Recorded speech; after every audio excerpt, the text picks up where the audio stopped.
شق البحار. Alhamdulillah nahmaduhu wa nasta'inuhu wa nastaghfiruh wa na'udzu billahi min shururi anfusina wa min sayyiati a'malina may yahdihillahu fala mudilla lahu wa may yudlil fala hadiya lahu wa asyhadu an la ilaha illallah wahdahu la syarika lahu wa asyhadu anna Muhammadan abduhu wa rasuluh amma ba'du.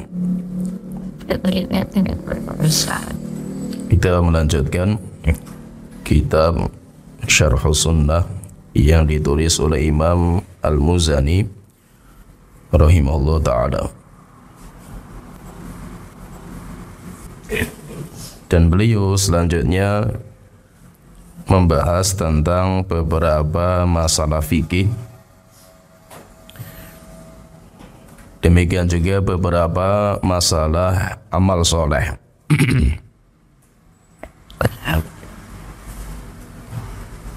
Beliau berkata, semoga Allah Ta'ala merahmati beliau, wa iqsaru sholati fil asfari, dan di antara sifat ahlu sunnah wal jamaah yaitu mereka mengqasar sholat ketika safar, wa takhyiru fihi baina siyami wal iftari fil asfar, dan mereka memiliki pilihan antara puasa atau tidak puasa ketika safar. Insya'a shoma wa insya'a aftara. Jika dia berkehendak maka dia silakan puasa. Kalau dia tidak menghendaki puasa maka silakan berbuka ketika safar. Ini pembahasan fikih, tetapi dimasukkan oleh Imam Al-Muzani di dalam pembahasan akidah beliau. Dan kenapa para ulama mereka terkadang memasukkan beberapa masalah fikih di dalam pembahasan akidah? Sebagian ulama mengatakan para ulama mereka memasukkan beberapa pembahasan fikih dalam masalah akidah karena yang menyelisihi dalam fikih itu hanya orang-orang ahlul bidah, sehingga seakan-akan ahlu sunnah wal jamaah sepakat di dalam bab itu.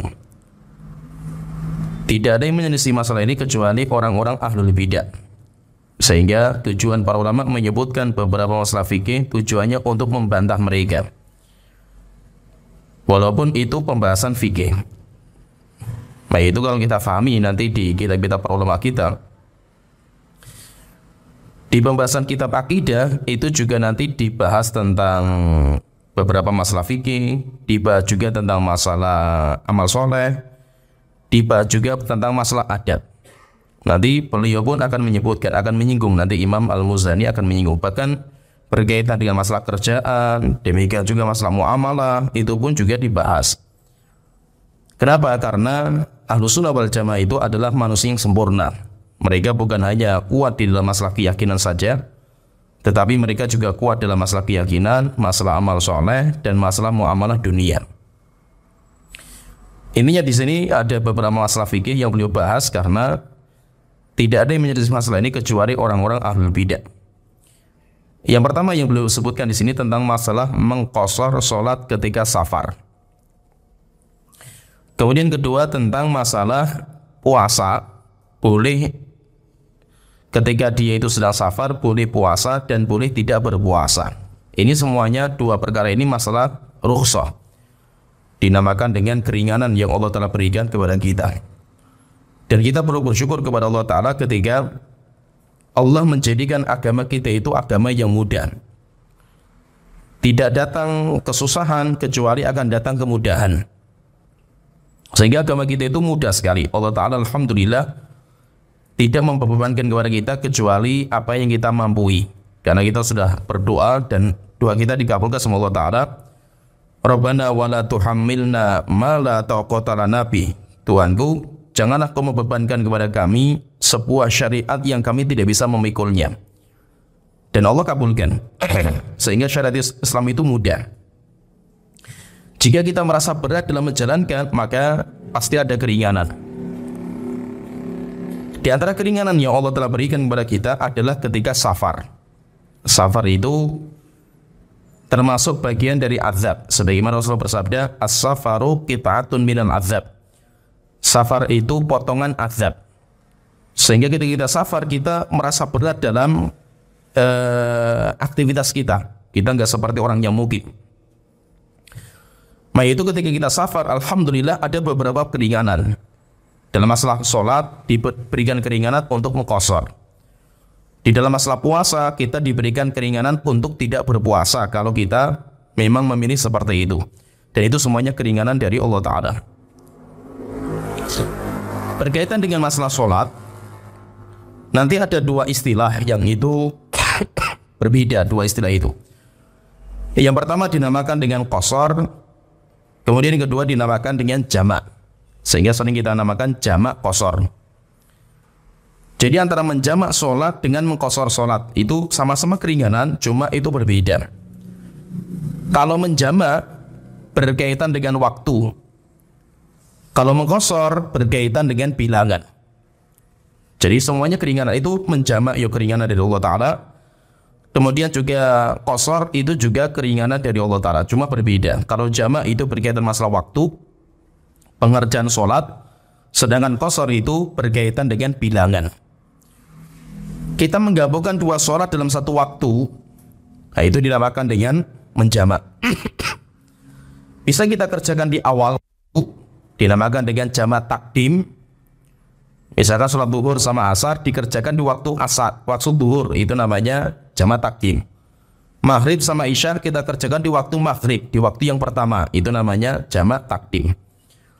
Kalau kita mengerjakan di akhir waktu, dinamakan dengan jamak takhir. Duhur asar kita kerjakan di waktu asar, maghrib isya di waktu isya, itu namanya jamak takhir. Lah menjamak sholat maksudnya mengumpulkan dua sholat dalam satu waktu. Walaupun hukum asalnya kalau kita tidak musafir atau kita nggak punya hajat, hukum asalnya sholat itu punya waktu sendiri-sendiri. Inna sholata kanat alal mu'minina kitaban mawquta. Allah Ta'ala berfirman, sesungguhnya sholat waktunya sudah dijadwalkan sama Allah Ta'ala, yaitu sholat itu dikerjakan pada waktu yang sudah Allah tetapkan. Jadi ada akhir waktu, awal waktu, ada akhirnya. Tidak boleh kita mengerjakan di luar itu, kecuali kalau kita punya hajat. Sehingga Allah memberikan kepada kita untuk mengerjakan di luar waktu. Di luar waktu, sholat duhur, asar kita kerjakan di waktu duhur. Berarti kita melaksanakan sholat asar kan sebelum waktunya. Kalau tidak ada hajat, batal sholat kita. Karena sholat yang dikerjakan di luar waktu batal. Karena mengerjakan sholat di waktunya itu termasuk syarat sahnya sholat. Tetapi itu keringanan dari Allah Ta'ala.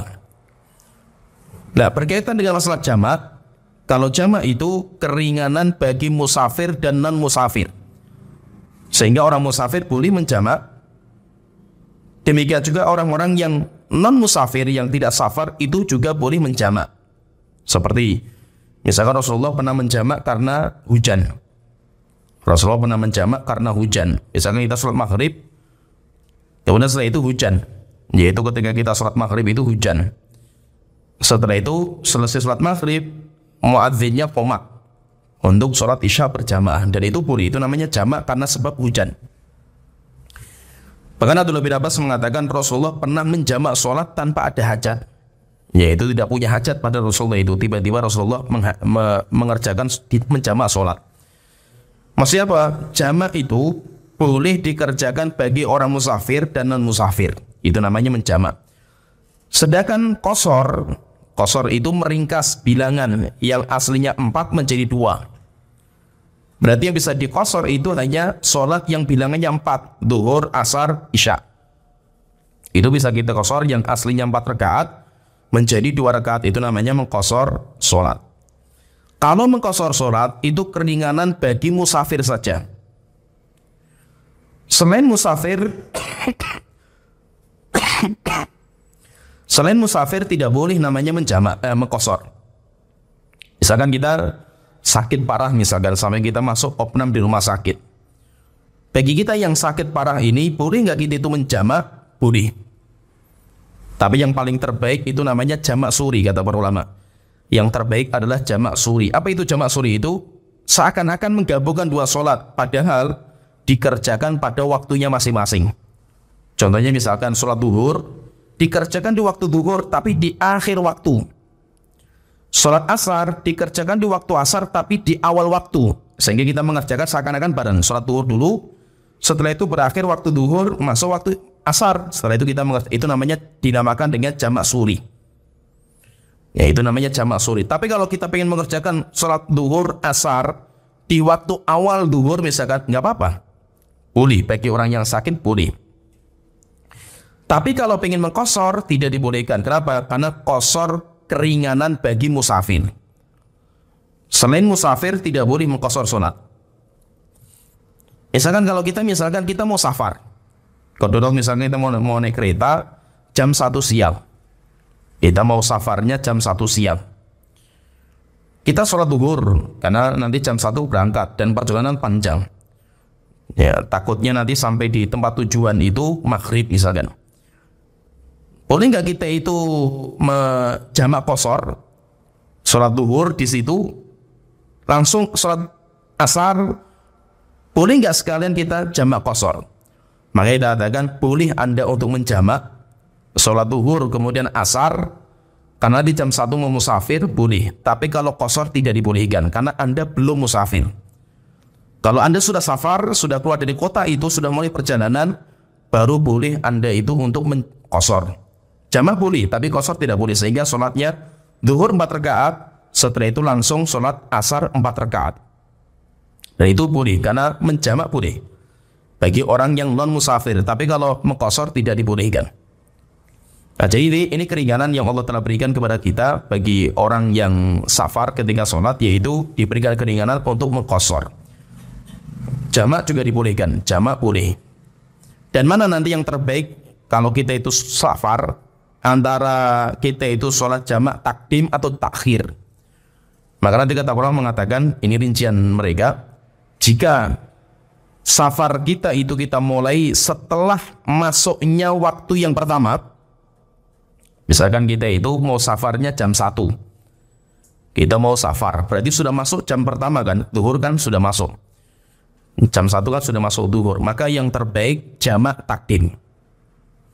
Tapi kalau kita mulai safarnya sebelum masuk jam yang pertama, misalkan kita mau safarnya jam 11, safar jam 11, berarti kan belum masuk waktu yang pertama, duhur belum masuk, maka yang terbaik jamak takhir.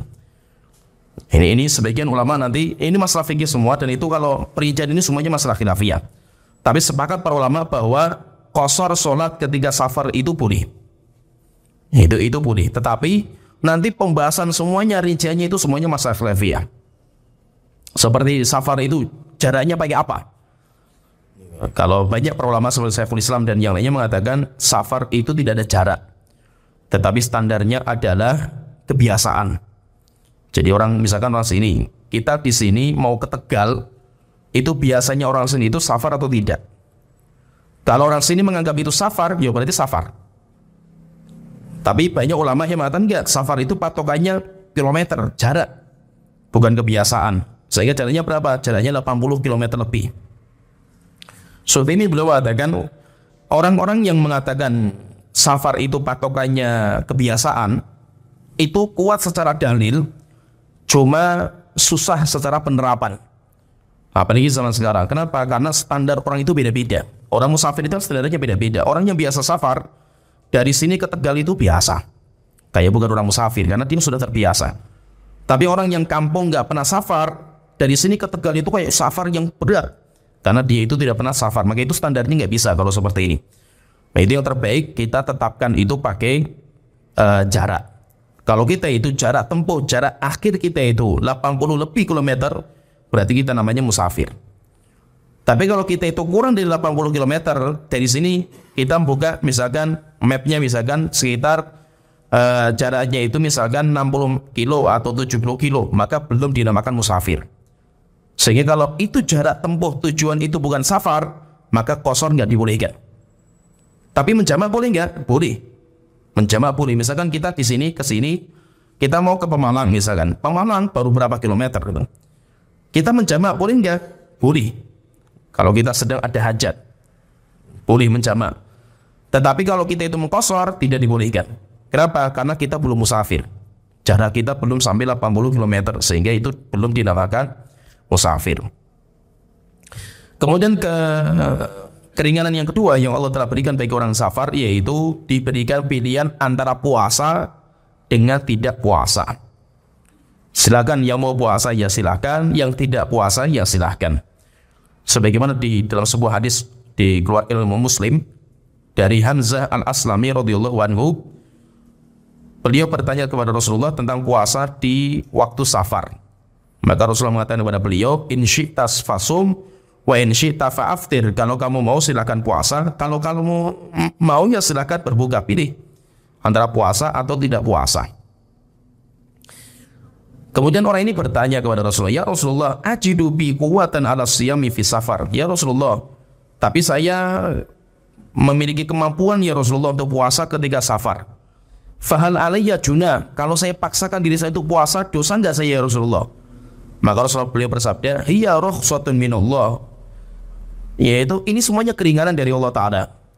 Yaitu orang enggak puasa ketika safar itu keringanan dari Allah Ta'ala. Faman akhudha biha fahasan, siapa yang pengen mengambil keringanan tidak puasa ketika safar, yaitu baik. Wa man ahabba ayyasuma fala junaha alaihi, tapi siapa yang pengen puasa tetap puasa, dia enggak ada masalah. Yaitu boleh, silakan, enggak berdosa sama sekali, tidak. Cuma kalau ditanya mana yang terbaik antara puasa dan tidak puasa di dalam safar kita, maka nanti dilihat, jika safar kita berat, maka yang terbaik adalah berbuka. Tetapi kalau safar kita ringan, kita safar naik kereta, kita safar naik pesawat, atau kita naik mobil, tapi mudah lah, mobil kita itu enak, ada AC-nya dan enak gitu, nggak ada capeknya sama sekali. Maka kalau safar kita itu ringan, maka yang terbaik kita tetap puasa. Tapi kalau kita pengen nggak puasa, boleh juga. Misalkan orang naik pesawat dari Semarang mau ke Jakarta, naik pesawat Semarang Jakarta nggak ada 1 jam. Ya. Boleh nggak dia itu nggak puasa? Boleh. Kalau orang kan cuma 1 jam safarnya, hatta 1 jam karena jalannya sudah berkilo-kilometer, boleh. Walaupun ringan sekali, boleh. Tapi yang terbaik apa? Yang terbaik bagi dia adalah berpuasa. Kalau kita itu memang safar kita mudah, tapi kalau safar kita berat, maka yang terbaik tidak puasa. Apalagi kalau sampai berbahaya. Kalau kita puasa, sampai nekat puasa, sampai akhirnya mungkin bisa sakit atau bisa pingsan, maka hukumnya dosa. Oleh itu pernah ada kejadian di zaman Rasulullah, ada seorang sahabat yang safar bersama Rasulullah, nekat puasa, sampai akhirnya jatuh pingsan. Setelah itu merepotkan para sahabat yang lain, sampai dipandu, orang itu ditandu. Akhirnya Rasulullah mengatakan, lisa minal birri asyamu fis safar, bukan termasuk kebajikan puasa ketika safar. Yaitu apa? Kalau sampai seperti ini, kalau sampai puasanya seperti ini bukan termasuk kebaikan. Kenapa? Karena tidak boleh kita memaksakan puasa sampai akhirnya merusak diri kita, sampai akhirnya sakit atau sampai akhirnya kita pingsan. Itu tidak dibolehkan. Nah, jadi ini keringanan yang Allah telah berikan kepada kita kaum muslimin, yaitu sholat ketika safar bisa diqashar, dan puasa ketika kita safar bisa memilih antara kita puasa dengan kita tidak puasa. Kemudian setelah itu beliau melanjutkan, hadhihi maqalatun wa af'alun ijtama 'alaihi al-madun al-awwaluna min a'immatil huda. Apa yang saya sebutkan semua ini dari awal pembahasan sampai akhir, ini adalah ucapan-ucapan dan perbuatan-perbuatan yang disepakati oleh ulama-ulama yang awal, yaitu ulama-ulama sahabat, ulama-ulama tabi'in. Itu mereka seperti itu. Itu yang dijalankan sama ulama-ulama sahabat kita, yaitu generasi pertama, yaitu para sahabat. Wa bi taufiqillahi itasama biha tabi'una qudwatan wa ridha. Dan dengan karunia Allah, ulama-ulama tabi'in, generasi setelah sahabat, mereka juga memegang perkara-perkara yang saya sebutkan ini. Sehingga sahabat mengamalkan, tabi'in juga mengamalkan. Wajanabu takallufa fima kufu. Dan ulama-ulama tabi'in, mereka tidak membebankan diri kepada mereka untuk mencari apa-apa yang para sahabat tidak pernah mencari. Yaitu maksudnya apa? Namanya kita beragama itu hanya ngikuti Agama itu ngikuti kita, nggak usah buka yang baru. Kita tidak usah mencari-cari yang baru. Tidak usah kita itu modifikasi yang baru. Agama itu standarnya kita mengikuti. Sehingga perkara yang dijalankan oleh sahabat, amalkan saja. Tidak usah kita bikin yang baru, tidak usah kita bikin yang lain lagi. Maka banyak nanti para ulama yang mengatakan kita itu alhamdulillah agama kita sudah dicukupi oleh para sahabat. Nah itu kata Abdullah bin Mas'ud, beliau mengatakan ittabi'u wa la tabtadi'u faqad kufitum. Ikutilah, yaitu kalau itu dalam beragama itu ngikuti saja. Nggak usah kalian bikin-bikin yang baru. Kenapa? Karena kalian sudah dicukupi. Yaitu apa yang dikerjakan oleh Rasulullah ajarkan untuk sahabat itu sudah sangat cukup. Nanti sahabat mengajarkan kepada para tabi'in itu sudah sangat cukup, sehingga nggak usah kita bongkar-bongkar yang lain. Al-Imam Ibnu Qudamah beliau mengatakan man lam yasa'hu ma wasi'a Rasulullah sallallahu alaihi wasallam wa ashabahu wa tabi'ina lahu bi ihsan wal a'immata min ba'dihim. Siapa yang tidak pernah merasa puas dengan apa yang memuaskan Rasulullah, para sahabat, para tabi'in dan imam-imam setelah mereka, fala wassa'allahu alaihi, maka semoga Allah tidak pernah memuaskan orang itu. Yaitu bahwa kita itu alhamdulillah kita sudah dicukupi. Agama kita itu sudah dicukupi sama Rasulullah, sama para sahabat, sama para tabi'in. Sehingga kita beragama itu ngikuti saja. Nggak usah kita mencari perkara-perkara yang baru. Begitu para tabi'in mereka wajanabut takalluf. Para tabi'in meninggalkan takalluf, berlebihan, memaksa diri untuk mencari perkara-perkara yang baru yang belum ada di sahabat. Fasuddidu bi'aunillahi wa wufiqu. Karena sikap para tabi'in seperti ini, mereka mengikuti sahabat dan mereka mencukupkan diri dengan apa yang dimiliki oleh sahabat. Akhirnya mereka benar sikap mereka. Dengan pertolongan Allah Ta'ala, akhirnya mereka juga mendapatkan taufik dari Allah Ta'ala. Lam yarghabu anittiba'i fayuqassiru. Mereka tidak pernah membenci untuk mengikuti sahabat. Yaitu tidak pernah meremehkan. Mengikuti sahabat itu jangan dianggap remeh. Akhirnya apa? Mereka nanti akan meremehkan generasi yang awal. Tidak. Mereka menganggap bahwa mengikuti sahabat itu adalah amar terbaik. Walam yujawizuhu tasayyudan fayatadu. Demikian juga mereka tidak pernah melampaui sahabat. Yaitu para tabi'in ini tidak pernah melampaui sahabat. Mereka hanya tunduk patuh kepada para sahabat. Fanahnu billahi wathiqun. Maka kami, yaitu kata Imam Al-Muzani, kami pun kita juga yakin dengan Allah Ta'ala. Alhamdulillah Allah sebagai Tuhan saya dan kami ridho Allah sebagai Tuhan saya. Wa alaihi mutawakkilun, dan kami tawakal hanya kepada Allah Ta'ala.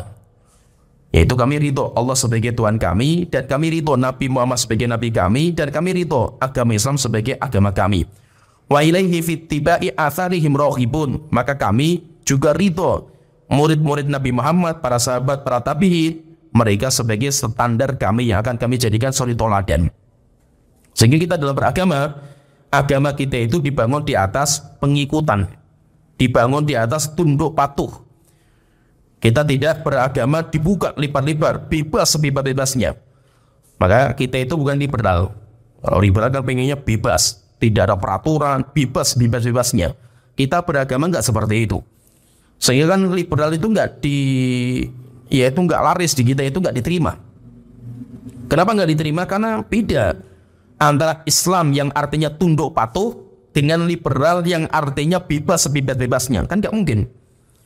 Sehingga Islam liberal itu kayak menyatukan dua perkara yang kontradiksi. Islam dibangun dengan ketundukan, sedangkan liberal dibangun di atas kebebasan. Dan itu nggak mungkin gitu. Sehingga Islam liberal itu jualannya nggak laku di Indonesia ini. Walaupun mereka sudah menggelontorkan dana besar sekali, itu nggak laku. Kenapa? Karena memang orang nggak terima. Kalimat liberal itu nggak diterima sama mereka itu. Akhirnya kan mereka ganti casing. Islam liberal ini ganti casing karena casing liberal itu nggak dipakai, yaitu nggak diterima. Akhirnya setelah itu mereka punya casing baru, walaupun isinya sama. Isinya sama, yang penting isinya mereka itu apa? Pengen memisahkan antara Islam Arab dengan kita. Sehingga setiap agama Islam yang seakan-akan itu keras, radikal, ini itu harus kita buang. Nah kalau dulu kan mengatakan liberal, bebas, sehingga kita boleh milih agama Islam sesuka kita. Nah itu gak diterima, akhirnya ganti casing, setelah itu menjadi Islam Nusantara. Sehingga apa? Kalau dulu namanya JIL, Jaringan Islam Liberal. Sekarang mereka namanya JIN, Jaringan Islam Nusantara. Dan semuanya sama, orangnya itu saja itu. Tapi ini nggak main-main. Kalau yang JIN ini nggak main-main. Kenapa? Karena ini yang main di sini banyak sekali. Dan akhirnya banyak yang termakan gara-gara Nusantara. Karena orang itu masih cinta lah sama Nusantara, itu masih cinta. NKRI itu masih mereka cintai. Cuma kalau itu menjadi standar agama itu yang bahaya. Agama kita itu punya, agama Indonesia itu punya corak agama sendiri. Sehingga nanti bicara masalah sesuatu yang ke Arab-Araban, itu bukan Nusantara kita itu. Sehingga jilbab dikritisi, jenggot semuanya dikritisi semua itu. Kenapa? Karena kata mereka karena itu cirinya Arab. Sehingga itu sama, sekali itu sama, cuma namanya diganti. Nah itu agama kita itu bukan dibangun di atas kebebasan. Kita bebas seenak kita untuk memahami agama, nggak bisa. Agama kita itu dibangun di atas ketundukan. Nah itu diantara jeratan syaitan. Jadi syaitan itu terkadang meracuni pikiran kita itu dengan cara apa? Dengan cara digambarkan agama kita itu belum lengkap, belum sempurna. Sehingga harus kita tambahi. Seakan-akan kita itu harus melebihi Nabi Muhammad kalau bisa itu. Jangan kita itu di bawahnya Nabi Muhammad. Dan itu jeratan syaitan. Dan itu sudah ada. Zaman sahabat sudah ada orang seperti ini. Zaman sahabat sudah ada. Sampai akhirnya Nabi Muhammad bantah mereka. Sebagaimana dari Anas bin Malik radhiyallahu anhu, beliau berkata, Ja'a thalathatu rohtin. Jadi ada 3 orang datang ke Rasulullah. Ke rumahnya Rasulullah. Cuma qadullah Rasulullah waktu itu nggak ada. Akhirnya tanya sama Aisyah. Mereka tanya, Rasulullah itu ibadahnya seperti apa? Akhirnya jelaskan, ya Rasulullah itu seperti ini. Akhirnya mereka mengatakan, ya wajar. Aina nahnu min Nabi sallallahu alaihi wasallam. Kita nggak bisa disamakan dengan Rasulullah, kata mereka. Ini jeratan syaitan ini. Apa kata sahabat ini? Mereka seakan-akan mengatakan, ya kita nggak sama dengan Nabi Muhammad. Qad ghufira lahu ma taqaddama min dzambihi wa ma ta'akhkhar. Kalau Nabi Muhammad kan sudah diampuni dosanya. Sehingga ibadah seperti itu ya boleh, wong dosanya sudah diampuni. Kita kan belum diampuni dosa kita, berarti kita harus lebih daripada Nabi Muhammad kan itu. Akhirnya yang pertama mengatakan, amma ana fa inni usolli laila abadan. Kalau saya bernazar, saya akan sholat malam setiap hari semalam suntuk. Saya tidak mau tidur di malam hari. Kemudian kalau yang kedua mengatakan, ana asumud dahra wala uftir. Kalau saya akan puasa setiap hari dan saya tidak akan berbuka. Maksudnya dalam satu hari itu saya nggak puasa, saya akan puasa terus. Yang ketiga mengatakan, ana a'tazilu nisa fala atazawwaja abadan. Saya tidak akan menikah dengan perempuan. Setelah digambarkan sama Aisyah, Nabi Muhammad itu ya terkadang beliau puasa sunnah, terkadang tidak. Terkadang yang tidur di malam hari, terkadang yang bangun di sepertiga malam akhir. Rasulullah juga terkadang ya bercanda sama istrinya, berhubungan intim dengan istrinya, bermain sama istrinya. Akhirnya orang 3 ini kayak Nabi Muhammad seperti itu wajar karena dosanya sudah diampuni. Kalau kita kan belum. Berarti kita harus lebih daripada Nabi Muhammad. Maka Rasul ketika mendengar obrolan mereka, Rasulullah marah. Sampai Rasulullah mengatakan, antumul ladzina qultum kadza wa kadza. Kalian tadi yang ngomong seperti ini. Amma wallahi inni la akhsyakum lillahi. Saya itu orang yang paling bertakwa kepada Allah Ta'ala. Wa atqakum lillahu. Dan saya orang yang paling takut kepada Allah Ta'ala. Lakinni asumu wa aftir. Tapi saya terkadang puasa sunnah, ya saya terkadang tidak. Wa usolli wa arqud. Saya malam hari ya terkadang tidur, terkadang saya bangun. Wa atazawwajun nisa. Dan saya menikah dengan istri-istri saya. Faman raghiba an sunnati falaysa minni. Maka siapa yang benci dari sunnahku, maka dia bukan termasuk golonganku. Menunjukkan apa di sini? Standar kita beragama itu adalah ittiba. Kita berjuang untuk mengikuti, bukan kita bikin yang baru. Maka kita itu jangan menyaingi Nabi Muhammad lah. Jangan kita itu melebihi Nabi Muhammad. Kita itu ngikuti Nabi Muhammad saja sudah melelahkan dan kita nggak mampu. Kita itu nggak mampu. Kalau Nabi Muhammad kan diberikan bantuan sama Allah Ta'ala. Sehingga sampai Nabi Muhammad itu punya amal-amal yang khusus. Di mana sahabat nggak bisa mengamalkan dengan amal beliau. Yaitu ketika Rasul puasa, saking lezatnya Rasul itu puasa, sampai Rasul itu puasanya itu sampai puasa wisol. 2 hari nggak makan, 3 hari. Sampai pernah Rasul itu sampai 5 hari nggak makan, nggak minum. Para sahabat ada yang ingin mengikuti seperti itu. Baru 2 hari mereka nggak makan, nggak minum, pingsan mereka, nggak kuat. Nah itu khusus. Kenapa? Karena Rasulullah diberikan kekuatan sama Allah Ta'ala. Beda dengan manusia biasa. Itu Rasulullah mengatakan, saya itu innama at'amani rabbi wa wasaqani. Saya itu diberikan makanan dan minuman sama Allah Ta'ala. Makanan minuman Rasul itu bukan makanan fisik yang bisa masuk ke mulut, bukan. Tetapi Allah memberikan kekuatan pada jiwanya Rasulullah untuk ibadah seperti itu.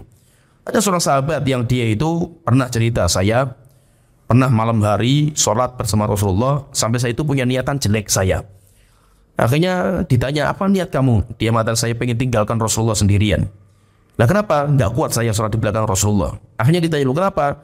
Rasulullah itu sholat, rakaat pertama bacanya Al-Baqarah.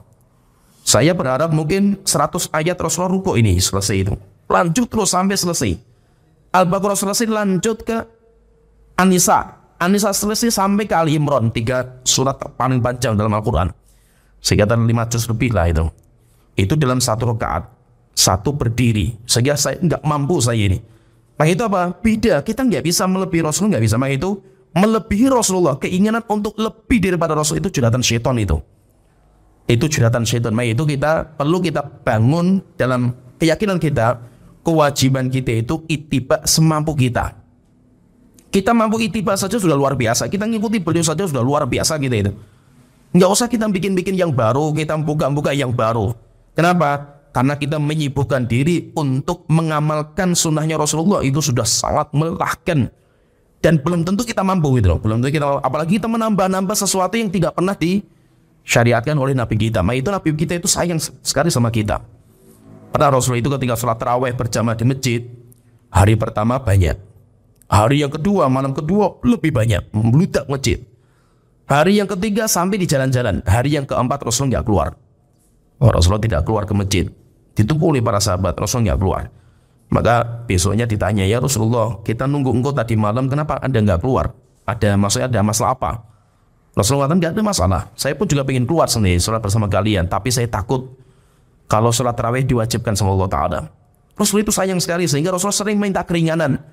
Ya, minta keringanan. Sholat yang awalnya 50 kali sehari semalam, diringankan sampai menjadi 5 kali sehari semalam.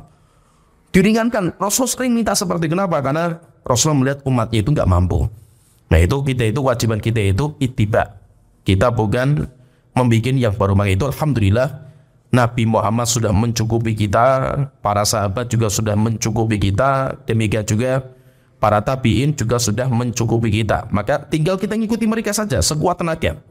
Dan itu agama kita. Nggak usah kita bikin yang baru, tidak usah kita menyibukkan dengan sesuatu yang lain. Kemudian setelah itu di sini beliau mengatakan kita selesaikan karena kita sudah di penutup buku ini. Kemudian beliau mengatakan fahadha syarhu sunnati taharraitu kashfaha wa awda'tuha. Inilah penjelasan akidah. Taharraitu kashfaha, saya berjuang sekuat tenaga untuk menjelaskan secara mudah. Wa awda'tuha, dan saya jelaskan secara gamblang. Faman waffaqahu Allahu lil qiyami bima an abantuhu ma'aunatihi lahu bil qiyami ala ada'i faraidihi bil ihtiyati fin najasat. Maka siapa yang Allah berikan taufik bisa menjalankan apa yang saya jelaskan ini, yaitu dia bisa menjalankan apa yang saya jelaskan, maka dia itu orang yang akan bahagia. Terlebih lagi kata beliau, nah ini sambung dengan amal soleh. Bukan hanya masalah akidah saja, kita Ahlussunnah itu bukan hanya memperbaiki masalah hati saja, bukan.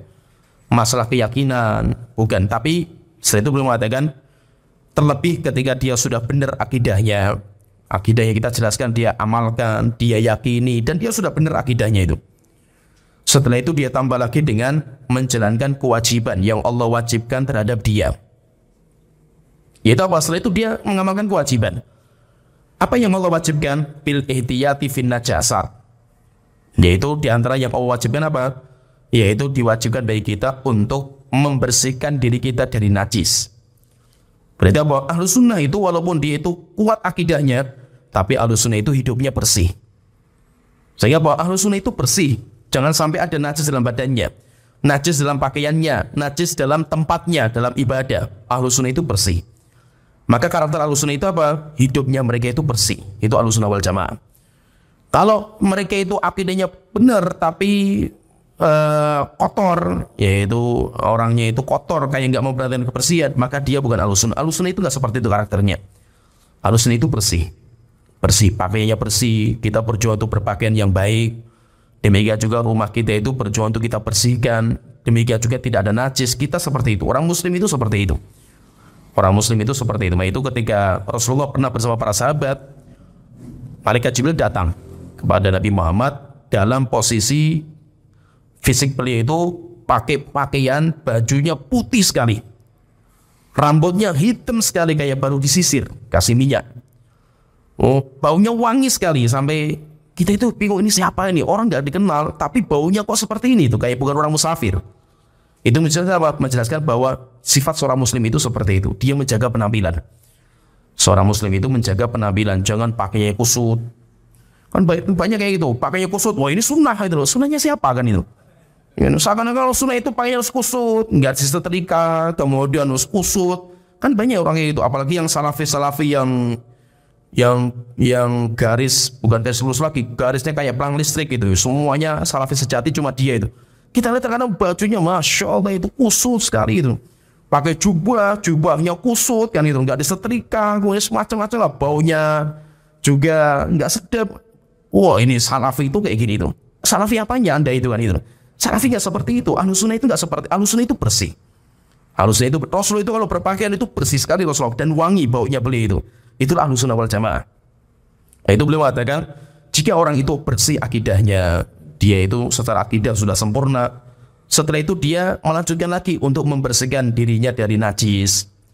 Wa isbaghit thaharati ala ta'at. Kemudian dia menyempurnakan wudu di dalam mengerjakan sholat sehingga wudunya itu bersih, yaitu dalam menjalankan ibadah itu kondisinya maksimal, semaksimal mungkin. Wa ada issolawati ala istita'at, dan dia mengerjakan sholat semampu kemampuan dia, yaitu dia itu semangat. Wa ita izzakati ala ahlil jidad, dan dia itu menunaikan zakat.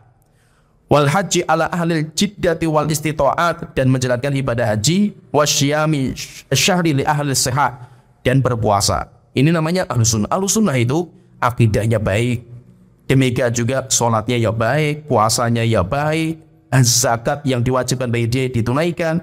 Kalau dia punya kemampuan ya dia haji. Itulah Ahlussunnah wal Jamaah. Ahlussunnah itu lengkap. Ahlussunnah itu lengkap. Jangan sampai kita meyakini atau menganggap bahwa ada satu perbuatan yang itu menjadi ciri kita. Nggak ada. Ciri kita itu Ahlussunnah itu apa? Kita itu manusia yang lengkap, sempurna. Karena ada orang-orang seperti itu, cirinya dakwah gitu. Wus, kalau sudah dakwah, kerjaan ditinggal, ini semuanya ditinggal. Apakah seperti itu Ahlussunnah? Enggak, bukan seperti itu Ahlussunnah itu. Ya, ada orang yang sukanya zikir, kalau sudah zikir sampai berjam-jam di masjid itu. Apakah seperti yang Ahlussunnah? Bukan. Ahlussunnah itu ada kalanya dia berzikir, ada kalanya dia kerja, ada kalanya dia itu bersama istri, ada kalanya dia itu macam-macam. Itulah namanya Ahlussunnah itu lengkap. Kenapa? Karena Islam itu adalah agama yang kafatan, udkhulu fi silmi kafah. Masalah Islam kalian itu dalam agama Islam secara totalitas. Sehingga Islam itu ya kebersihan itu ya Islam, kita mandi yo Islam, bahkan gosok gigi yo termasuk Islam, semuanya Islam. Aisyah sampai ditanya, ya wahai Aisyah, Nabi Muhammad itu kalau masuk rumah pertama kali yang belum kerjakan apa? Maka Rasulullah kata Aisyah bersiwak. Itulah Rasulullah SAW. Jadi Rasulullah itu bersih hidupnya.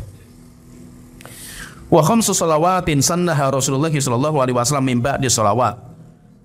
Setelah Ahlussunnah, jadi Ahlussunnah itu apa? Dia akidahnya benar. Kemudian yang kedua, dia mengamalkan kewajiban. Apa yang wajib itu? Dia bersihkan diri dia dari najis, karena itu kewajiban. Kemudian dia mengerjakan sholat dengan sempurna, wudunya sempurna, sholatnya sempurna, kemudian bayar zakat, haji, puasa. Jadi semuanya kewajiban dia jalankan. Setelah itu beliau mengatakan, wa khamsu shalawatin sannaha Rasulullah sallallahu alaihi wasallam ba'di shalawat. Dan Ahlussunnah mereka menambah lagi dengan sholat-sholat sunnah. Bukan hanya yang wajib saja, tetapi ada sholat-sholat sunnah yang dia jaga. Ahlussunnah itu sifatnya seperti itu. Seperti apa? Ada 5 sholat yang penting dan itu cirinya Ahlussunnah. Ahlussunnah menjaga sholat ini. Itu ada 5 sholat sunnah. Sholatul witri fi kulli lailatin. Yang pertama sholat witir. Ahlussunnah itu menjaga. Kalau memang kita itu nggak bisa sholat witir di akhir malam, kita bisa sholat witir itu di awal malam. Sholat isya, 2 rakaat sholat setelah isya, setelah itu 1 sholat witir, boleh. Atau kalau memang kita mau mengerjakan sebelum tidur lebih bagus. Kita mau tidur wudu, kemudian kita mengerjakan sholat witir. Atau kalau kita bisa lagi kita sholatnya nanti malam, akhir malam, itu lebih bagus. Tapi di antara sifatnya Ahlussunnah itu mereka menjaga sholat witir. Wa rakaatil fajri, 2 rakaat sebelum subuh. Itu sifatnya Ahlussunnah seperti itu. Wa sholatul fitri wan nahri, kemudian menjaga sholat id, mengerjakan sholat id. Wa sholati kusufi syamsi wal qamari idza nazala, kemudian sholat gerhana, baik gerhana matahari atau gerhana rembulan ketika terjadi. Wa sholatil istisqa mata wajaba, dan sholat istisqa, yaitu minta air hujan. Berarti menunjukkan apa? Ahlussunnah itu lengkap, sempurna. Dia bukan hanya mengamalkan akidah yang benar saja, bukan. Akidah yang benar diamalkan, kewajiban yang Allah wajibkan kepada dia yang dia jalankan, bahkan yang sunnah pun mereka jalankan. Yang sunnah pun mereka jalankan. Maka itu kalau dilihat, ibadah yang terbaik itu akan berpindah-pindah. Jadi ibadah yang terbaik itu apa? Jadi ibadah itu nanti akan berbeda-beda sesuai dengan waktu, sesuai dengan tempat, sesuai dengan kondisi. Itu nanti akan berbeda. Contohnya misalkan waktunya kita itu ada orang sakit, kita mendengar ada orang sakit. Ibadah yang terbaik apa? Ya berkunjung. Kita berkunjung ke rumahnya orang sakit. Ketika ada orang meninggal dunia, ibadah yang terbaik kita apa? Ya takziah, sholat jenazah, menguburkan, itu ibadah yang terbaik. Terkadang, subhanallah ya, kalau kita perhatikan ya, terkadang ada ibadah yang besar, tapi terkadang malah hukumnya nggak boleh dikerjakan di sebuah kondisi. Di sebuah kondisi malah nggak dibolehkan. Bahkan kata para ulama, yang mafdul khairun minal fadil. Jadi ada namanya ibadah itu ada fadil, fadil itu yang lebih utama. Ada ibadah yang di bawahnya keutamanya, itu namanya mafdul. Karena kondisi atau karena tempat atau karena waktu, terkadang yang mafdul lebih mulia daripada yang fadil. Contohnya misalkan gini, antara kita membaca Quran dengan kita berzikir, jelas membaca Quran lebih besar pahalanya. Membaca Quran pahalanya besar sekali. Nah itu kalau kita itu bisa membaca Quran, lebih baik daripada kita itu memperbanyak tasbih. Subhanallah, subhanallah, itu ibadah semua. Semua ibadah, baca Quran ibadah, tasbih ibadah. Tetapi membaca Quran lebih mulia daripada bertasbih. Jelas, karena apa? Kalamullah, firman Allah yang kita baca lebih mulia daripada kalam kita sendiri kan itu. Walaupun subhanallah, alhamdulillah itu memuji Allah Ta'ala, tapi itu ucapan kita kan. Kalau kita baca Quran kan firmannya Allah Ta'ala. Cuma karena kondisi tertentu, terkadang membaca subhanallah lebih mulia daripada baca Quran. Bahkan baca Quran nggak boleh. Yaitu kapan itu? Ketika sujud. Sujud bukan waktunya baca Quran. Padahal baca Quran itu mulia, tapi bukan waktunya. Yang terbaik malah orang itu memperbanyak tasbih, memperbanyak doa kepada Allah Ta'ala. Jadi menunjukkan apa? Terkadang karena tempat, waktu, kondisi, terkadang ibadah itu bisa berubah-ubah. Kita misalkan ya, kita mau menuntut ilmu misalkan itu, kita belajar. Belajar itu ibadah yang luar biasa. Tapi terkadang bagi beberapa orang yang terbaik malah bukan menuntut ilmu. Yang terbaik bagi dia adalah bakti sama orang tua. Kalau dia punya orang tua yang sudah tua renta.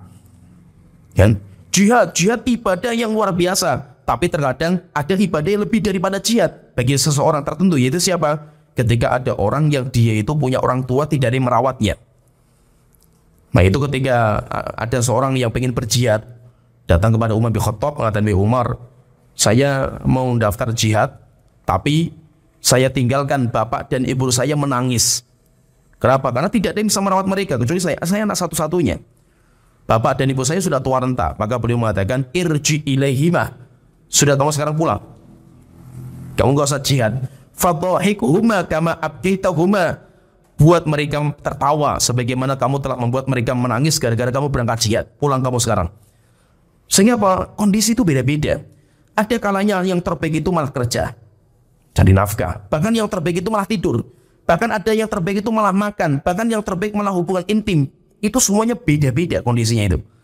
Dan Ahlussunnah itu lengkap gitu. Ahlussunnah itu lengkap, yaitu sempurna dalam kehidupan. Karena Islam itu agama yang lengkap. Bukan Ahlussunnah itu apa? Ngaji terus. Bukan seperti itu kan itu. Zikir terus itu. Bukan. Terkadang apa? Ibadah yang terbaik itu malah kerja.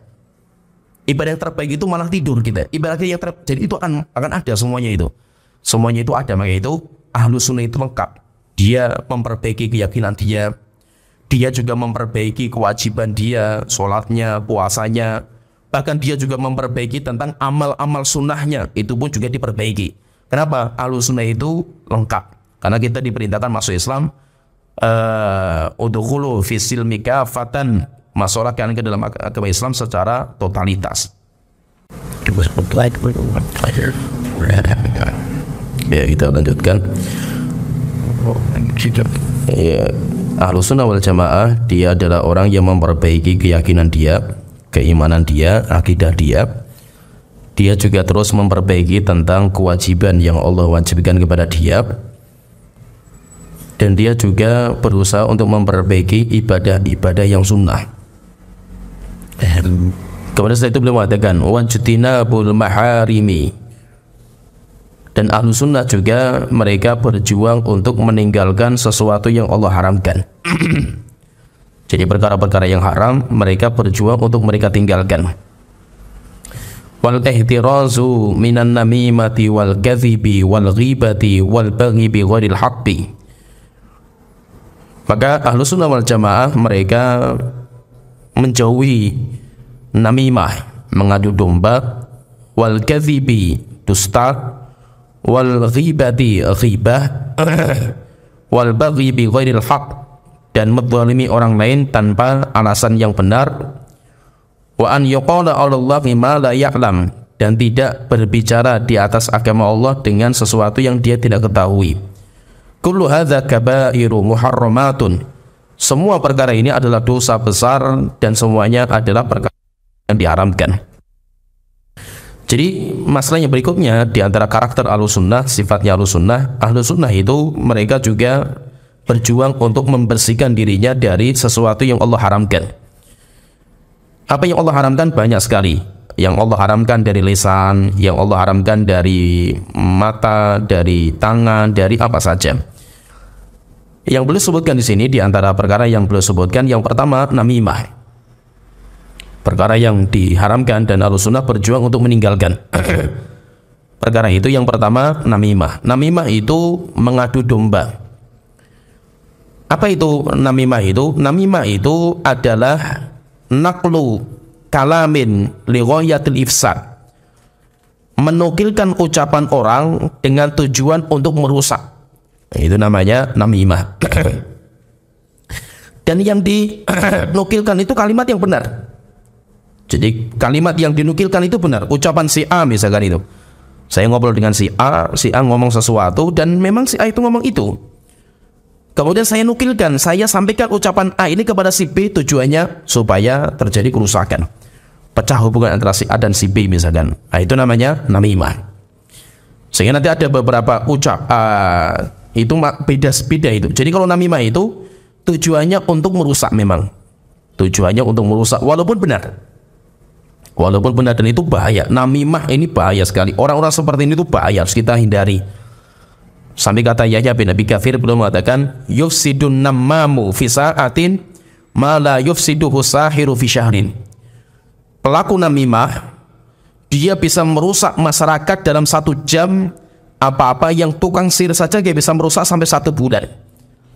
Yaitu tukang sihir saja untuk merusak itu sampai butuh 1 bulan. Orang yang mengadu domba 1 jam saja bisa rusak semua. Kadang-kadang apa? Orang-orang yang karakternya itu namimah. Dan itu banyak. Hampir kebanyakan perpecahan yang terjadi di kalangan Ahlus sunnah wal jamaah itu semuanya karena ada orang-orang seperti ini. Dan kita itu sering, kita itu juga senang makan omongan orang-orang seperti ini itu. Jadi karakter orang itu, ini karakter manusia ya. Dia itu paling mudah sekali untuk memakan berita. Itu mudah sekali. Nah itu namimah itu laris. Kerusakan namimah itu kenapa kok bahaya? Karena karakter orang itu senang mendengar berita yang baru. Itu senang sekali, apalagi menyangkut masalah orang. Itu benar, tanpa adanya tabayyun, tanpa adanya tasabbut, tanpa adanya klarifikasi, langsung dimakan mentah-mentah. Nah itu fitnah lebih cepat tersebar daripada klarifikasi. Nggak butuh, karena orang terkadang nggak butuh klarifikasi. Yang mereka butuhkan apa? Berita. Yang mereka butuhkan itu berita, dan itu ngeri, bahaya. Kalau di zaman sahabat saja, manusia terbaik loh sahabat itu. Ketika orang-orang munafik memunculkan berita Aisyah berzina, Itu saja dimakan beritanya sama banyak para sahabat mulia, apalagi zaman kita. Sehingga memang karakter kita itu mudah sekali, kita itu mudah dihasut. Kita itu mudah dihasut, kita itu mudah dipecah belah, kita itu mudah dirusak hubungan kita. Lah kenapa? Karena ada orang-orang yang memang karakternya seperti itu. Karakternya seperti itu. Walaupun orang yang namimah itu ketika menukilkan ucapan orang itu benar, dia mata seperti itu. Tapi kan terkadang dia itu ngomong kepada kita itu karena pribadi. Misalkan kita ngomong dengan seseorang misalkan, itu urusan rahasia. Jangan disebarkan. Sama orang itu sebarkan, akhirnya jadi fitnah kemana-mana kan gitu. Nah, jadi itu dinamakan dengan namimah. Nah, itu Rasulullah pernah ketika melewati kuburan, 2 kuburan, Rasulullah berhenti. Setelah itu Rasulullah mengatakan, innahuma la yu'adzaban, 2 penghuni kubur ini sedang diazab. Padahal bukan dosa besar yang mereka kerjakan, tapi mereka diazab. Yang satu karena tidak menjaga kencing, yang kedua karena yamshi bin namimah, dia berjalan dengan mengadu domba, menghasut, menjadi provokator. Itu namanya, itu semuanya namimah. Menjadi provokator, orang yang sukanya menghasut, itu namanya yang boleh sebutkan termasuk amal yang harus kita tinggalkan, yaitu al-kadzib, dusta, berdusta. Dan orang yang berdusta, apalagi sampai hoak, yaitu berita dustanya itu sampai menyebar, sampai viral, itu ngeri sekali. Apalagi zaman sekarang itu, ketika banyak orang membuat konten-konten hoak yang memang tujuannya supaya viral, itu ngeri sekali itu nanti di hari kiamat. Rasulullah pernah melihat orang-orang yang dihukum atau disiksa dengan cara disuruh tidur tengkurap, tidurnya tengkurap. Setelah itu datang malaikat membawa jangkar besi, kemudian ditusukkan di mukanya orang itu, jangkarnya itu, kemudian dikelupas dagingnya sama tulangnya. Ibaratnya itu kayak kita itu sedang ngelupas kelapa, yaitu buah kelapa, antara kulitnya sama dagingnya itu dikelupas.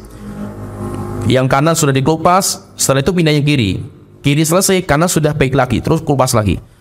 Siapa itu? Kata Rasulullah, kata malaikat Jibril mengatakan, haula'ir rajulu huwa rajulul ladzi yakhruju min baitihi. Orang keluar dari rumahnya, kemudian dia itu mengatakan kalimat dusta sekali. Dia belum afak, tapi kalimat dusta setelah itu menyebar, menjadi viral. Maka nanti hukumannya seperti itu. Maka hati-hati, mengucapkan dusta itu hati-hati. Dusta itu menagih. Kalau kita sudah sekali berbuat dusta, lama-lama akan menjadi ketagihan kita ini, sampai nanti akhirnya menjadi candu. Kalau sudah menjadi candu, sampai menjadi sebuah kebiasaan, akhirnya orang itu dicap sebagai sang pendusta. Kalau sudah seperti itu, hatta walaupun dia itu orang ahlul ilmi, ilmunya nggak bisa diambil. Itu kata Imam Malik, beliau mengatakan, kalian dari beberapa orang, di antaranya itu rajulun ma'rufun bil kadzib fi haditsin nas, orang yang terkenal dengan dusta dalam obrolan manusia biasa, yaitu kita ngobrol, kalau ngobrol masalah dunia itu sering dusta. Orang ini kalau menyampaikan agama nggak dipercaya, tidak boleh diambil orang seperti ini ilmunya. Walaupun dia berilmu, nggak boleh diambil. Kenapa? Karena sesama manusia saja dia itu berani berdusta, apalagi sesama Allah yang nggak kelihatan. Kemudian berikutnya yang boleh sebutkan yaitu ghibah.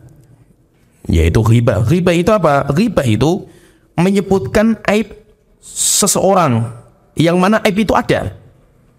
Aib itu ada pada diri orang itu ada. Jadi kita menyebutkan apa yang ada di orang tersebut, dan dia waktu itu nggak ada di majelis, pihak ketiga lah itu. Kita sebutkan, padahal orang itu nggak suka kalau perkara itu disebutkan. Itu namanya ghibah. Atadruna mal ghibah? Rasulullah bertanya kepada para sahabat, tahu nggak kalian apa itu ghibah? Maka para sahabat tanya, Rasulullah, Allah dan Rasulullah yang lebih tahu. Maka Rasulullah mengatakan, dzikruka akhaka bima yakrah.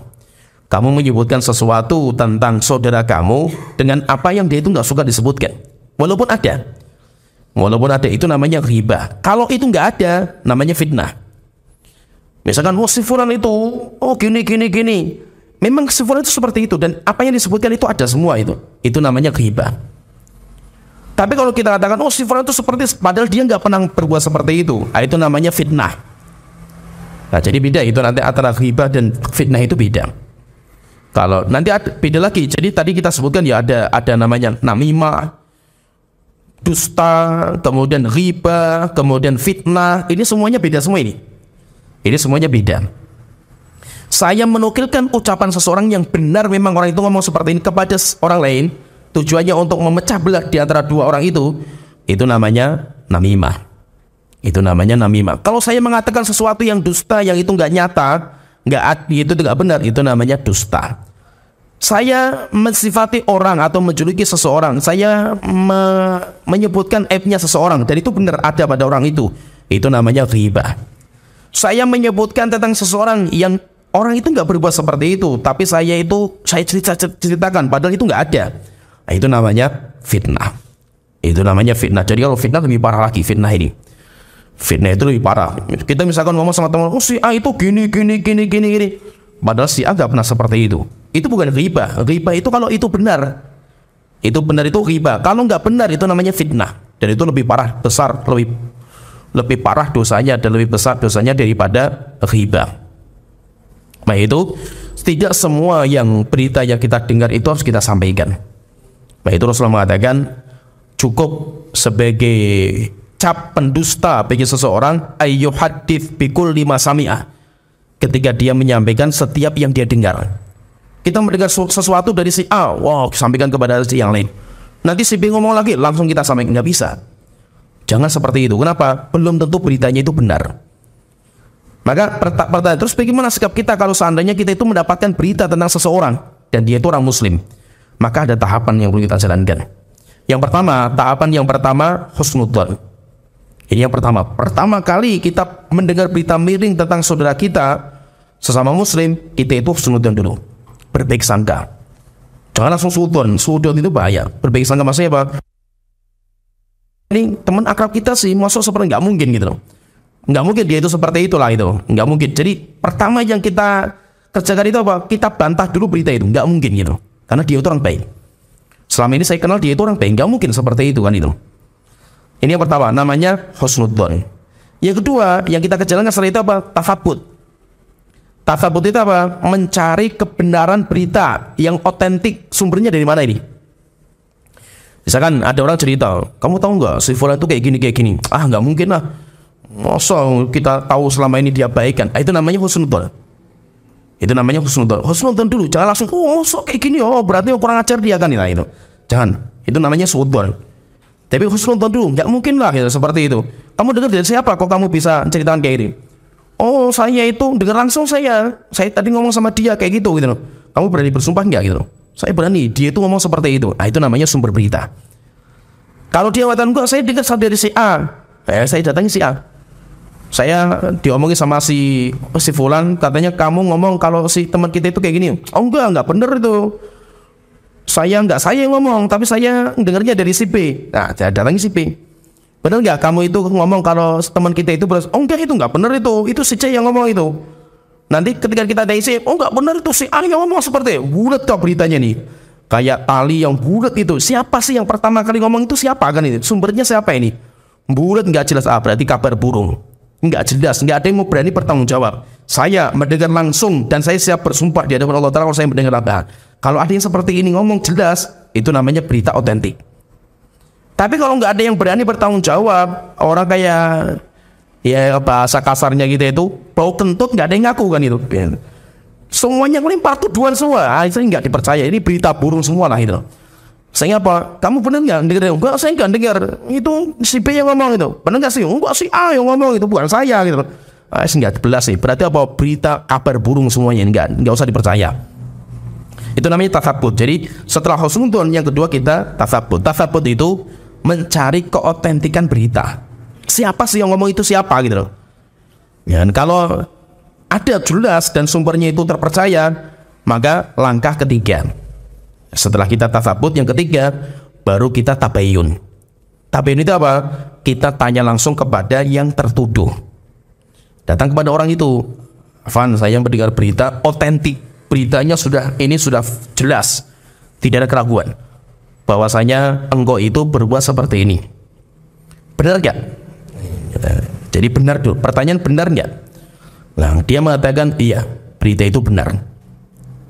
Kalau dia mengatakan enggak, itu nggak benar, itu keliru dia. Misalkan saya nyampaikan tapi dia itu tidur ketika saya ngisi kajian gitu.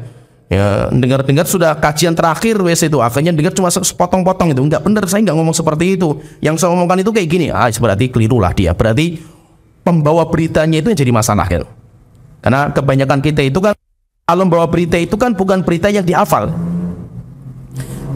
Beda dengan ulama-ulama salaf kita kan. Kalau ulama salaf kita kan bawa berita itu kan benar-benar dihafal. Ucapan si fulan itu perkataannya dihafal kan itu. Sehingga tidak mungkin meleset kan itu. Kalau kita kan enggak.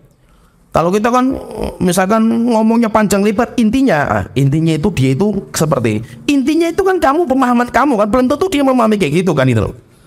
Ya kan, misalkan dia intinya itu dia mau seperti itu. Bener nggak? Kamu itu enggak, saya enggak, bukan kayak gitu maksud saya kan itu. Maksud saya itu kayak gini berarti memang dia keliru pemahaman dia itu. Nah itu maksudnya seperti itu.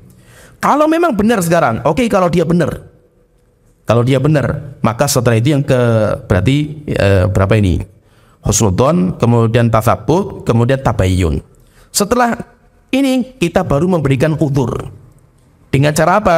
Dengan cara kita itu bertanya alasan. Kenapa kamu berbuat seperti itu? Tidak boleh langsung kita sifati dulu, sikapi loh. Enggak. Kita memberikan udzur. Mungkin kamu punya alasan kan itu. Alasan kamu apa gitu? Itu namanya memberikan udzur tentang saudaranya. Misalkan gini, saya dengar kabar kalau kamu itu berzina ya. Ini ada seorang ustaz. Habis-habisan lah dia habis lah wibawanya saat itu karena banyak orang yang menuduh ustaz itu berzina dengan seorang wanita. Itu terjadi nyata. Sampai kasusnya masuk ke saya. Sampai waktu itu saya selesaikan lah masalahnya itu. Ini di luar Jawa terjadinya, bukan di Jawa. Saya cari sumber berita dan saya kata ini teman saya dari Yaman, nggak mungkin lah seperti itu. Saya tahu lah dia orang baik. Ya setelah itu saya cari berita, bener siapa yang ngomong itu? Ada orang yang bersaksi dan mereka bersumpah semua. Oh berarti sudah benar beritanya itu. Setelah itu saya tanya, Afan, akhi, antum ada berita ini sampai kepada saya, apakah antum itu benar berzina dengan seorang ahwat? Dia kata enggak, itu enggak benar Ustadz itu. Itu istri saya, cuma memang saya itu nikahnya siri. Satu kota ini nggak ada yang tahu kalau itu tuh istri saya kan gitu. Ini masalah antum ya, berarti masalahnya di antum kan gitu. Akhirnya saya tanya, loh kenapa antum seperti ini? Saya itu, ini istri kedua waktu itu. Saya itu, ya dia itu nikah sama orang Jawa. Setelah itu istrinya dibawa, dikontrakan di sebuah rumah kontrakan. Namanya istri saya datang ke sana gitu loh. Terkadang ikhwan-ikhwan kita itu lihat saya boncengan berdua gitu loh. Ya mereka nuduh saya berzina dan ya mungkin karena saya memang sama dia kan, namanya itu saya kan itu. Nah, akhirnya intinya dia sudah akhirnya saya nasihati, berarti keliru antum seperti ini, kesalahan antum kan itu. Kenapa antum tidak mengumumkan? Kenapa pernikahan itu harus diumumkan kan itu? Karena supaya tidak ada tuduhan seperti ini kan itu. Itu kan para ulama mengatakan la taj'al nafsaka urdatan lituhmah. Kalian jangan memaparkan diri kamu sebagai sasaran tuhmah. Tuhmah itu prasangka dan praduganya orang gitu. Berarti antum yang salah gitu loh. Antum harus ngomong istri saya itu. Oh iya Ustaz, kita umumkan itu. Setelah diumumkan kan selesai kan itu. Tapi kalau nggak diselesaikan itu, fitnahnya terus berlanjut kan gitu. Karena apa? Karena berita yang menyebarkan kan banyak sekali kan. Nah, jadi terkadang kayak gitu. Terkadang misalkan gini, kita tanya, benar nggak antum itu berbuat seperti itu? Iya. Lah kenapa anda berbuat seperti itu? Saya tahu itu dosa dan saya sudah bertobat kepada Allah Ta'ala. Ya sudah, alhamdulillah kalau antum bertobat. Saya ada kasus kayak gitu juga, ada teman juga. Ada seorang ustadz juga lah kasusnya itu. Namanya ustadz itu kasusnya banyak. Nah itu antum perlu tahu ya. Kalau itu berarti nggak punya kasus. Ustadz itu kasusnya semakin mengerikan gitu. Tinggal mereka dijaga sama Allah atau tidak gitu. Kalau ikhwan ada yang diuji dengan harta, apalagi ustadz. Kalau ada ikhwan diuji dengan wanita, apalagi ustadz kan gitu. Semua terbuka, semua ustadz itu, semua terbuka gitu. Sehingga banyak ustadz-ustadz yang berjatuhan banyak sekali. Kenapa? Ujian semakin berat, nggak mudah gitu loh. Ini ada cerita nyata ustadz juga itu. Ustadz besar juga lah di sebuah kota gitu loh. Sampai akhirnya berzina. Coba bayangkan itu. Awal kali itu ya masalah curhatan gitu. Ada seorang curhat namanya ustadz lah itu. Ustadz itu tempat curhat kan itu. Ada seorang wanita ribut sama suaminya zalim. Nah, ikhwan padahal semuanya sudah pada ngaji. Ya, suaminya zalim, tidak pernah memberikan nafkah, kemudian suaminya kawin lagi dan yang lainnya lah itu. Cerita sama ustadz ini. Ya ustadznya kan ditanggepin, namanya kita sama orang seperti ini kan boleh nasihati kan itu. Tapi apa? Curhatnya itu berlanjut terus kan itu. Ya, itu jadi masalah, syaitan masuk di situ kan itu. Berlanjut terus sampai kodullah ini ceritanya itu. Sampai video call telanjang berdua itu. Coba yang telanjang loh itu. Sampai janjian di Jakarta ketemu di hotel untuk berzina. Coba yang gak main-main kan itu. Ustadz loh ini, ya bukan orang biasa kan itu. Ini seorang ustadz gitu loh. Akhirnya waktu itu beritanya ramenya kenapa? Karena perempuannya itu yang ngomong-ngomong gitu loh mas, itu si ustadz itu zina sama saya ya, macam-macam lah itu intinya. Karena disuruh nikahi ustadznya nggak mau. Kamu harus nikahi saya kan itu. Enggak, saya nggak mau nikah lagi. Akhirnya ribut kan, setelah itu dibongkar semuanya sama perempuan ini kan itu. Akhirnya menyebar kemana-mana. Setelah itu saya tanya, bener gak antum itu berbuat seperti ini? Ya bener Ustaz. Nah kenapa gitu? Ya namanya kita itu, ya tahu lah kita sesama Ustadz lah itu. Ujian kayak gini ya saya tahu. Terus gimana antum itu? Saya sudah bertobat kepada Allah Ta'ala. Alhamdulillah kalau sudah bertobat selesai kan itu. Akhirnya saya cuma nasihati saja. Yang penting kamu sudah bertobat di hadapan Allah Ta'ala. Saya cuma bisa nasihati kamu, antum, saya nasihati. Kalau bisa sekarang antum wis nggak usah kayak istilahnya itu lepas dulu baju Ustadz antum. Antum gak usah ngisi dulu, antum nomor HP sembunyikan semua, tutup semua wes. Jadi wes antum sekarang fokus ibadah.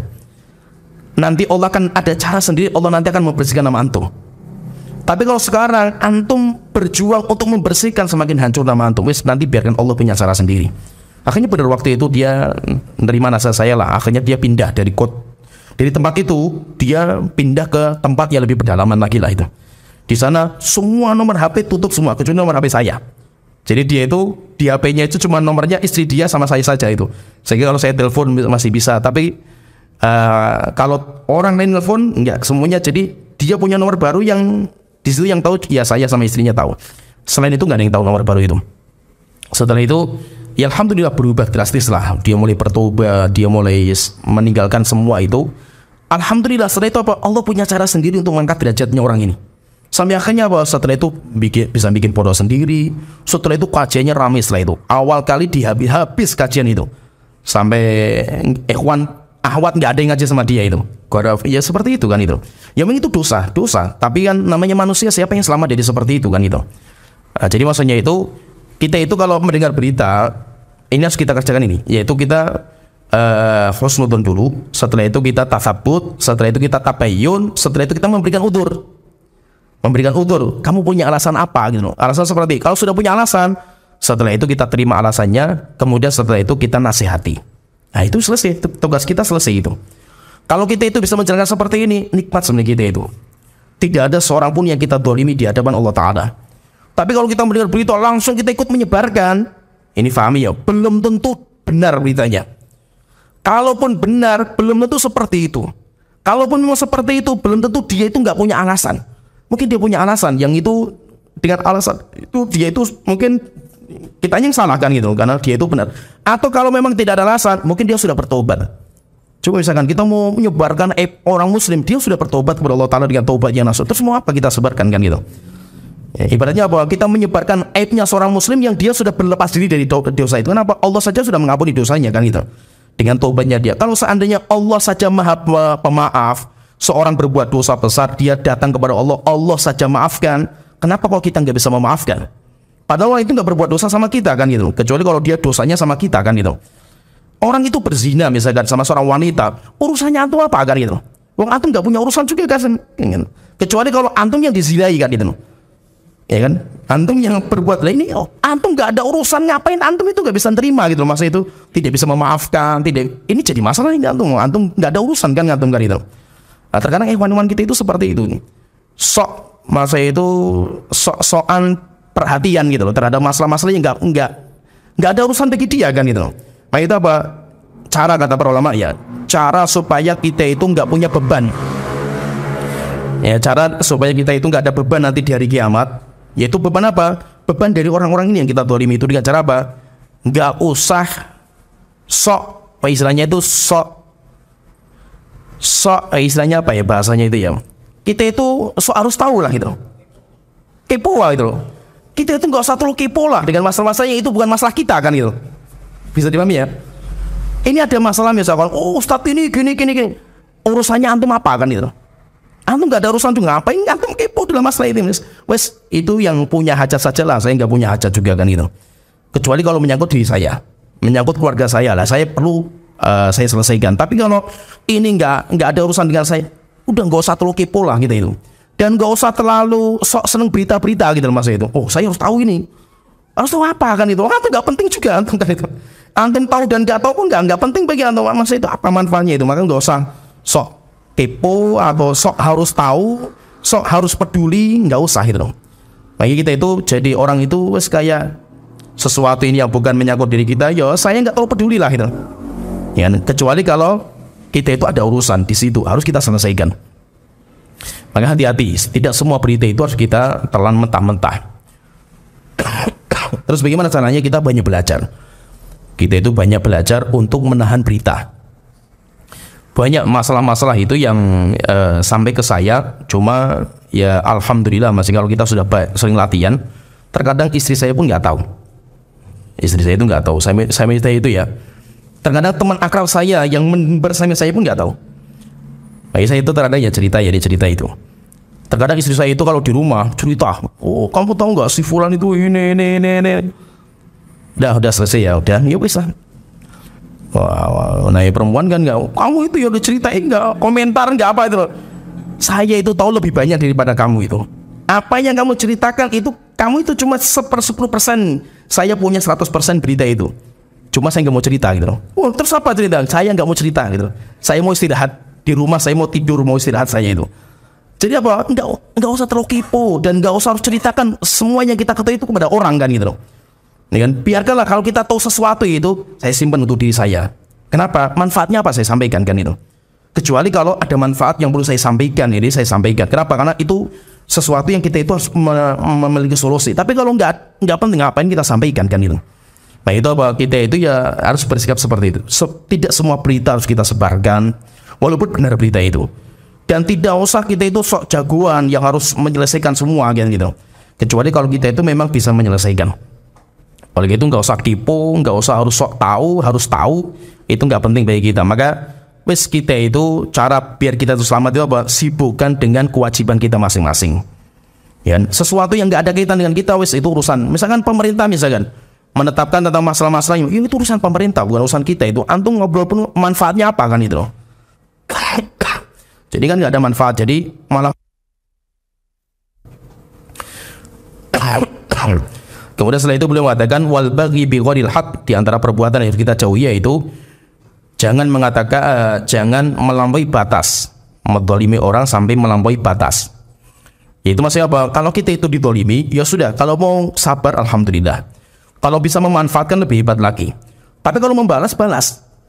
Tapi jangan melampaui batas gitu loh. Jangan melampaui batas. Misalkan gini, kita dizalimi dengan sebuah kezaliman. Kalau kita bisa memaafkan alhamdulillah, itu luar biasa. Dan itu nggak mudah. Untuk bisa seperti itu nggak mudah. Kalau dia tidak bisa memaafkan, minimal dia itu ya wes biarkan sajalah itu. Mungkin dia akan tuntut di hari kiamat nggak ada masalah. Tapi di dunia wes biarkan. Kalau nggak bisa lagi, balas dengan balasan yang setimpal. Itu batasan minimal. Tapi kalau membalasnya sampai lebih dari kadarnya, itu nggak dibolehkan. Nah, itu Nabi Muhammad ketika ada orang Yahudi melewati beliau, setelah itu orang Yahudi mengatakan assalamualaikum. Jadi assalamualaikum bukan assalamualaikum. Maka Rasulullah tahu dan Rasulullah hanya mengatakan waalaikum. Assam itu semoga kebinasaan tercurah kepada kamu ya Muhammad. Cuma kan bahasanya kayak assalamualaikum. Rasulullah hanya mengatakan waalaikum. Semoga tercurah juga kepada kalian. Aisyah ketika mendengar seperti ini nggak terima Aisyah itu. Maka Aisyah mengatakan wassamu alaika. Kemudian semoga kebinasaan tercurah kepada kalian dan azab Allah dan murka Allah tercurah kepada kalian. Akhirnya Rasulullah mengatakan, wahai Aisyah, sabar nggak seperti itu. Maka Aisyah mengatakan, ya Rasulullah, apakah enggak mendengar apa yang mereka ucapkan? Saya mendengar ya Aisyah. Dan saya sudah jawab gitu loh. Saya sudah jawab dengan mengatakan waalaikum, selesai kan gitu. Maksudnya apa? Jangan ditambahi dengan kezaliman yang lain kan gitu. Kita itu kalau mau membalas kezaliman, balas dengan balasan yang setimpal. Itu nggak ada masalah. Tapi jangan sampai melampaui batas. Kalau melampaui batas dosa, kita malah zalim nanti kan gitu. Ya, apalagi kalau kita bisa memaafkan, itu luar biasa. Apalagi kalau kita bisa mendoakan, wah itu luar biasa lagi. Dan itu perlu kita latihan. Perlu kita itu latihan. Jadi ada sebuah karakter, dan itu memang harus banyak belajar. Harus banyak belajar dan itu nggak mudah, tidak mudah. Yaitu apa? Itu tanda kalau hati kita itu bersih. Yaitu apa? Kita itu kalau punya masalah dengan seseorang, kita itu cari waktu yang mustajab, kita doakan. Kita doakan orang itu untuk apa? Untuk membersihkan kebencian hati kita terhadap orang itu. Dan itu harus kita biasakan. Harus kita biasakan. Kalau bisa doakan itu yang baik, seperti yang kita senang kalau doa itu kepada kita sendiri gitu loh. Dan itu tapi nggak mudah. Kalau kita nuruti emosi, yo, baik Tuhanku binasakan 7 keturunan sekalian, hancurkan sehabis-habisnya wahai Tuhanku kan itu. Kalau kita pengen kan seperti itu kan itu. Tapi kan setelah seperti itu terjadi terus manfaatnya apa kan ya? Seperti Nabi Nuh alaihissalam ketika masyarakatnya kafir. Karena Nabi Nuh kan berdoa, Rabbi la tadzara 'alal ardi minal kafirin dayyar. Tuhanku, jangan sisakan satu rumah pun dari orang kafir kecuali Engkau azab semua. Setelah itu dikabulkan sama Allah Ta'ala sampai terjadi banjir bandang. Manfaatnya apa? Nabi Nuh setelah itu menyesal. Sampai akhirnya nanti ketika di padang mahsyar di hari kiamat, orang datang kepada Nabi Nuh. Nabi Nuh cuma mengatakan, saya maaf nggak bisa membantu kalian di hadapan Allah Ta'ala. Saya dulu punya kesalahan fatal. Laqad kanat li da'watun mustajabah. Saya dulu punya doa mustajab. Faja'altuha ala qaumi, tapi malah saya gunakan untuk kebinasan kaum saya sendiri. Penyesalan kita lah itu. Manfaatnya apa kita itu mendoakan kebinasan bagi orang yang menzalimi kita itu apa kan itu?